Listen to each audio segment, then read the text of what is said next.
I also want to point out to you that we all have 5 spiritual senses. And so this is really important when you're asking a question to figure out which spiritual sense is your best sense. So mine is an emotional connection. So I feel things, I know emotions, but the 5 senses mimic the regular 5 senses that you learned about in kindergarten, right? Your sight, your hearing, all those things. But those also are in the spiritual world. Hey there, besties, and welcome to our cozy corner of the podcasting world. It's time for another episode of Share a Latte. I'm Min, your virtual coffee bestie and host. Imagine us in a cozy cafe, the aroma of freshly brewed coffee in the air, and ready to embark on an inspiring journey. In each episode, remarkable women share their stories of triumphs over life's challenges, providing a warm embrace for your soul. These tales remind you of resilience and determination are keys to success. So grab your favorite brew, get comfy, and join us for the conversation that will awaken your mind and heart. You'll discover your own power to turn tough times into incredible strengths. The Share a Latte podcast sprinkles hope and courage and the belief that you can not only handle, but thrive into your day. All right, besties, let's embrace those tales of triumphs and get ready for another awesome episode of Share a Latte. Welcome, latte and podcast lovers. Grab your favorite coffee and settle in for a truly captivating episode where we dive into the art of spiritual communication. I'm your host, Min Sukree, and today we have the pleasure of sipping on some spiritual brew with our special guest, Monica Morrissey. With over 3 years of experience as an educator, Monica embarked on an incredible journey that led her to become an author and a spiritual guide. Her unwavering belief in enduring the natures of our souls and a thirst of exploring the profound connections between life and death have fueled her passion. Plus, she's not only a guide, Monica is a Reiki Master and Instructor, an intuitive card reader, and a Past Life Regression practitioner offering a unique holistic approach to soul care. Monica's work, particularly her book, Dimes from Heaven, has garnered well-deserved recognition, making a finalist in the International Indie Book Awards, and even securing the title of Amazon's #1 top new release in supernaturalism. So join us today over a cup of your favorite brew and explore the unseen world, guided by Monica's expertise and heartfelt wisdom. Welcome back, friends. I'm so excited to be joined with Monica today. Monica, why don't you tell us a little bit about yourself and how you got to do what you do? Yeah, so I live in Vermont, first of all, and I spent 32 years in public education. And about 4 years ago, I was ill and somebody said writing was therapeutic. So I rolled my eyes and all of a sudden I had a book. So I've been slowly transitioning into the spiritual world. And I write about signs of the afterlife. I also teach Reiki online and in person. I have a business called Intuitive Wellness. And I love helping people find their intuition and really embrace their spiritual self, because we're all spiritual beings. We're not human. We're human beings, but we're spiritual beings at our core. And so I love helping people get back in touch with that part of themselves. I'm a mom of 2 boys, and I am also a grandma. So I love spending time with my littles. And yeah, life is good. Oh my gosh, that's so exciting.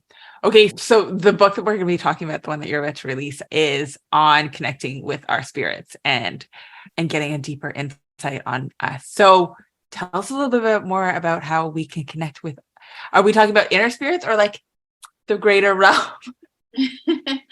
So my first 2 books were about my personal experience after both of my parents died within 8 months of each other, but specifically after my dad passed away in 2015.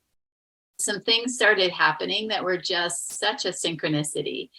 And the question that I got from my readers were, I think it's so amazing that you can connect with your dad, but how do I do that?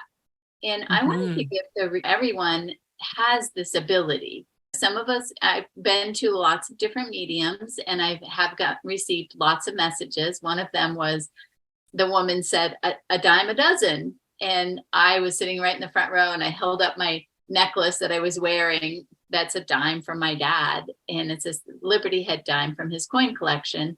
And she says, is that an effing dime? I'm like, oh yeah.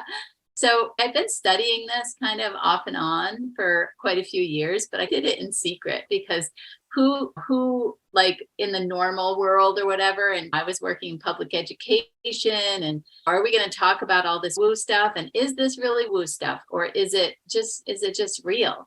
And so my third book is called Once Upon a Dime, Heaven is Talking to Us. Do you know how to listen? And then I just got chills. Yeah. So I want to empower everyone to be able to get a sign from their loved one, because there is a way to do it. So in my book, I document 4 different steps. So the dimes were unique to me because my dad had given me this dime, and he had them made into necklaces for all the kids and all the grandkids. So dimes were our thing from his coin collection. I knew that the dime on the mountain that I found 2 weeks after he died, that was from him. There was no describing that the dime was placed exactly where I used to call him when I get to the top of the mountain. He had a camp down below in the lake. And I just knew this is my dad trying to communicate to me and support me. So the 4 steps that I believe will help you get a sign from your loved one are to think of something that directly connects you and your loved one. Be specific. If you're not, then you might not doubt you, then you would doubt it, right? For instance, some people see things in clouds in the sky, but if you just say, oh, I want this a cloud or something, you have to be really specific. Like, I want a heart-shaped cloud, or I want something that would mean something to your loved one. Then number 2 is to think about it for a long time, write it down somewhere, feel the love in your heart for your loved one. A lot of times when we're dealing with grief, we kind of stuff it down and we forget about the true love that we still have for that person, even though they don't seem to be here. And then you sit back and you look everywhere for the item. If you are looking for a number, it might be on a license plate or the odometer of your car. If you're looking for an item like a butterfly and it's the middle of winter, you might look on your computer or decorations wherever you go. And then you have to let go. Now, step number 4 is let go and allow the universe to be in charge. Awareness is the key to discover the magic of this type of communication. I always say, you determine the what, and the universe says how and when. Mm-hmm. So the surprise element will be verification for you. You'll know that it's your loved one. Does this verification need to be something that you both would know? Not necessarily, but it should be something that connects you. So it's hard to say, but I had a woman who shared on the last podcast interview that I did that she just chose a ladybug. She has no idea why she chose a ladybug. She just chose a ladybug. And then lo and behold, she went for a walk and she found one odd ladybug. And so that connected her to, I think it was her aunt, I want to say, somebody that was important in her life. And as long as it's important to you and that you're remembering to feel the love, a lot of times when we're in grief, we're in such pain, right? And so you have to turn away from that energy and move into the love. You have to feel that love in your heart. Okay. No, I guess I'm asking because what if you don't have a personal connection to this person yet? Mm-hmm. Or, right? But there are times that we hear it all the time. A baby is born on the day the grandfather passes away. Obviously, that child still may want to have some form of connection. They don't know. So that's interesting. So if you're feeling it down in your heart and soul, then you just know that's the true connection for you. Yes. Oh, I love it. And also just know that if they did, like I had a grandfather who passed away 2 weeks before I was born, and his name was Rudolph. And so anytime that I'm watching that show or something happens and there's like a Rudy or anything like that, I just know that he's around. So just realize that when in their spirit form, they are supporting us. They're like little angels that are helping us along our journey. So we're always taking them with us. And so they're in a different energy because they're not physical, but they are still, their soul essence is still here and they're watching us. Not everything that we do, but they are here to support us. And I truly believe that. And so if you think it's a connection, then they're going to tap into that energy. Amazing. I love that. I love that. Are there specific questions that we should be asking? So what if somebody wanted to know something specific? I had a friend recently who shared with me, she was at my house I do Reiki on clients, and she wanted help in her decision. Like she was making a big decision and she said, show me a rainbow trout if this is the right route. She knew her decision. She knew what she wanted to do. As she was leaving my house, she said to me, what kind of fish is in this picture? And it was a picture of my husband fishing with our kids. And I said, oh, that one's a rainbow trout. And she just went, okay, I just got my answer. So once you decide what your question is, a lot of times it needs to be a yes or no, because it's really hard to get like a sense of understanding all messages. But I also want to point out to you that we all have 5 spiritual senses. And so this is really important when you're asking a question to figure out which spiritual sense is your best sense. So mine is an emotional connection. So I feel things, I know emotions, but the 5 senses mimic the regular 5 senses that you learned about in kindergarten, right? Your sight, your hearing, all those things. But those also are in the spiritual world. And so some people might see visions. So you might ask a question before you go to bed and you might have a dream. I love doing dream analysis. I use Jungian theory. And so your loved one can visit you in a dream and give you an answer to your question. An example of this would be after my mother died, I was taking care of my father 24/7. I was living with him. I was caring for him. He took a bad fall. He's always had heart issues. And I really wanted to take him on a trip to my niece's wedding. And it was not like, I wasn't feeling like, oh, is this too stressful for him? So my mom came to me in a dream and she said, we were at a wedding and I wanted a picture with my dad. And she said, it's okay, your dad couldn't come. And I woke up and I was like, instantly, I knew it wasn't the right choice to take my dad. The trip would be too much for him.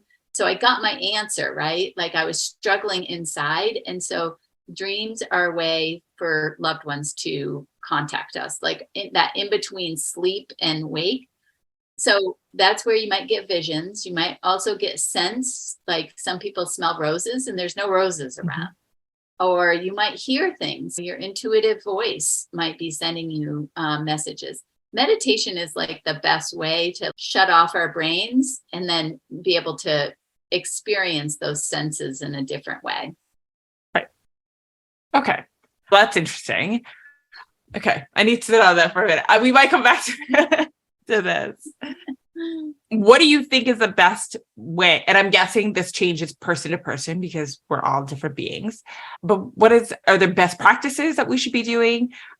You mentioned meditation because it shuts off our brains and it allows for a download to happen. But are there other things that we should be doing like in our daily life to allow for these messages? I think one of the things that I talk about in the Once Upon a Time book is to watch your own energy and your thoughts and how your thoughts are affecting your energy. Because I see people in deep grief crying, which go for it. If you need to cry, you need to cry. But you also have to turn to that love and feel that love inside. So even just taking deep breaths with your hands over your heart, just for 30 seconds or 60 seconds, it totally gets you back into your body and it allows you to be able to connect with something different. But another thing that I do is I teach Reiki. And I have to tell you that it's life-changing because you change your energy inside. You release things that are no longer needed so that you can be present in wherever that you are at. And so doing Reiki every day on myself it's totally changed my life. So any kind of quiet, introspective and then again, letting that go. Because if you're in that deep grief and you're in such pain, that they won't be able to connect as well because they're a very high love vibrational energy in the afterlife. And this is what I believe. I believe that we don't die. I believe that our souls continue on and there's some sort of consciousness that is still out there. And we got to figure out how we're going to connect with that. Oh, interesting. I feel the same way. And then you're saying that our souls are then able to come back and visit our loved ones who are now interesting. Yes. Okay, what if we're not looking for the signs? Are they still able to contact us? They are. We're just not awake yet. So like you have to, I don't know how to explain this. Let me just think about this for a second. So that has to do with your internal thoughts and also what you have been told about this. I didn't grow up in this world. I know some people who have been connecting for years, and we all have this ability.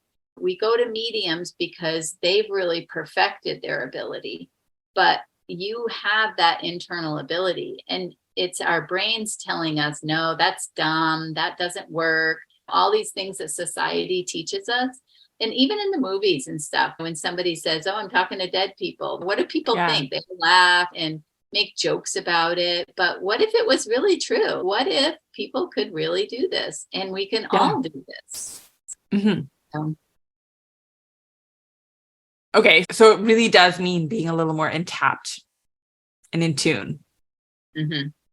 Do you think that they're talking to us like every day? Do you think there's always a sign? So I've gone back and forth with this. I think that they're there all the time. This is just my opinion. But I think that they come sometimes a little bit more when we need that pat on the back, or we're just in a lull, or our energy might be a little bit low, and then boom, all of a sudden it brings us back. And so I've had that personally happen to me. The day that I picked up the pen to finish this story, the Once Upon a Dime story, I had tried to give it to a publisher. Like I had sent it off to a publisher and I was trying to impress somebody, and I wasn't really writing from my heart. And the day that I picked up my pen and said, you know what, I'm just going to write for me. I'm not going to worry about who likes it. I'm not going to worry about any of those other things. And I got a sign that I was not expecting. And I was like, oh, this is a sign that I'm on the right track. So sometimes when you're making big pivots in your life, you'll see more signs. And it's just a good job. Keep going. That's how to take it. So it all depends on what you're looking for. So I know that my father, after he passed away, he was around for months, and I was dealing with his estate, and I just kept getting signs after signs, and it was just an incredible journey. Like I hadn't expected this. And then all of a sudden it died down, and I went to talk to somebody about it. And what she said made sense. She said, he really needed him. You needed that support during that time. You were dealing with a lot of stress. He had 3 houses we had to sell. We had to clean them all out. I was beyond exhausted. I was still getting my master's degree. Like I was just working and then working some more to clear up this estate. And he really felt that. And then when the estate closed, it was like, okay, go back to normal. But he's still around, but it's more periodically, I think. Do you get are there different signs for the person that you are trying to connect to? Like for instance, would the signs be different if you were connecting to your father rather than you connecting to your mother? And are they vastly different? What's funny is I always heard the saying pennies from heaven. And so as soon as my mom passed away, by the way, she would have rolled her eyes at all this stuff. She would have been like, don't go near that kind of person. So this is what I grew up with, somebody who made fun of people like this. And so for me to embrace my true self took a lot of work. But soon after she passed, I kept finding pennies. Like they literally popped out of the pavement. And I was just like, these are pennies from heaven. I don't care if they're heads up or not. They are a penny. And a lot of times she gives me really old, dirty pennies that you can't even read the year on. So my mom was pennies, and I knew that. And then as soon as I found that first dime on top of the mountain, I won't tell you the dime at the end of the story of my first book, because that one was just crazy. If you want to read Once Upon a Dime, though, you get all the backstories, like what it is. So you don't have to read all the. And I started creating other signs that I wanted from other people. So my grandmother's a hummingbird, and I just love when the hummingbirds come to my feeder. I just know that my grandma is near me. And also, if I see a picture of a hummingbird, I'm like, I wonder what grandma's telling me right now. And then I just allow the universe to send me whatever message in my mind. And some people will be like, oh, that's not really a message from her. But I asked, and whatever pops into my mind, whether it's, hey, I'm here supporting your newest book, or whatever it is, whatever the thought is, that's the message from that person. So I have lots of different signs. In this book, I share stories about a woman who asked for her sister's birthday. It was 9/24. Okay. And so she just asked for the numbers 9/24. I don't want to give away the whole book, but she got her numbers. And it was after she let go. She did it first, did the experiment first. And then she was really like, I got to have this sign. I got to have this sign, right? That desperation. But desperation comes out of a lack of faith and hope. And so you want to just believe that it's already happened. Just believe that her sister came through. And sure enough, she eventually did. And so I think that's really an important message. Oh, yeah. That was a perfect desperation. Comes out of a lack of hope and faith. I love that. And so true. So you've created different signs for each person you're looking to connect to on the other side. Is this something we should all be doing in regards to when we're trying to connect? Yes, I truly believe it. You need to know your specific sign because, and it could be different for different people, but otherwise you're not going to believe it. Like I said about the clouds, if you want a heart-shaped cloud, or if you want a heart-shaped rock, what is it that you exactly want to know? Yeah. And again, this can be an answer to a question. Like you could say, am I supposed to quit my job? Or am I supposed to be diving into this new entrepreneurship? Whatever it is. And then ask for whatever the specific sign is. The more specific that you are, the more that you're going to believe in that connection. So if you're just a general, I've had people describe, I want a pink elephant for whatever reason. It can be a pink elephant. Go, just let it go. And all of a sudden you'll go to the kids store and there'll be a toy that's a pink elephant, and it will just surprise you, and you'll just know that was the message. Okay. So obviously we're going to have impatient people around, and I'm saying this because I am one. Yep. So how long do we need to wait for these signs? Because sometimes it's not going to come tomorrow. And sometimes it's a month from now. And I won't lie to you, I may forget. Yep. And so it all depends. I don't know how spirit gives and spirit takes. So I share a story about something that I lost that was very meaningful to me in this book. And it came back to me, and it was almost like this wake up call. Okay, you asked for this months or years ago, and now here it is. And it's because of an event. So sometimes, especially in America, we're in a rush, right? We're rushed to get a job, get married, have kids, whatever it is that you want to do, start your own business. And we're used to click, oh, Amazon, I got it in 2 days. And spirit doesn't work like that. Spirit, like the energy has to shift inside of us. And so if you're that desperate person that you're just dying to know, I had a woman one time at an event that I was at, and I was sharing how to get a sign. And she was full of anger and rage inside of her. And she said, I have been asking for a sign at this particular waterfall that my husband proposed to me. Mm-hmm. And she was trying to control the when and the how, right? And not the what. So she wanted a sign. And I shared with her, I said, he's showing you hearts. I don't know where this idea comes from, but he's showing you hearts. And then she shared that she had walked along the beach and she kept looking for like a heart-shaped seashell or something. When she got back to her towel, her friend pointed and there was a heart-shaped seashell right near her towel. And she was trying so hard to control it. And that's something that you have to let go. And until Right. you let go, it won't work, because we're not in control. Spirit is in control. And Right. the thing that I lost is the way that it came back is just, for people that don't understand, I share it in the story, but it's just a miracle that it even came back. I'm now excited to read this book and see, and it will be in the show notes, guys. So you'll be able to find it there. Okay. So this is a beautiful conversation. I hope that people are a little more in tuned with how to connect with spirits on the other side. What do you think is the biggest, as we're wrapping up here, the biggest tip that you can give us today that we can put into practice today? I guess the biggest kick that I am on, because I see it so much, people have anxiety, they're getting stressed, is to slow down and be at peace. Go outside, take some rest and digest. Our nerves, our nervous system is on high alert. We're watching things happening all over our country, and we're taking all that in, and we have to clear out our energy to show up as our best self.